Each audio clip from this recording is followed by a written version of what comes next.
दरम्यान जिथे अस्थिरता असेल तिथे भाजपबाबत निर्णय घेऊ, शिंदेंबाबत नाही. आलेल्या प्रस्तावांना आम्ही केराची टोपली दाखवतो.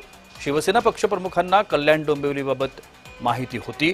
मराठी माणसाच्या मनात शिंदेंबाबत राग आहे. भाजपा शिंदेंचा पराभव करण्याकरता ठाकरे बंधू एकत्र आलेत. संजय राऊतांनी या सगळ्या गोष्टींवरती स्पष्टीकरण दिलंय. केराची टोपली दाखवतो अनेकदा.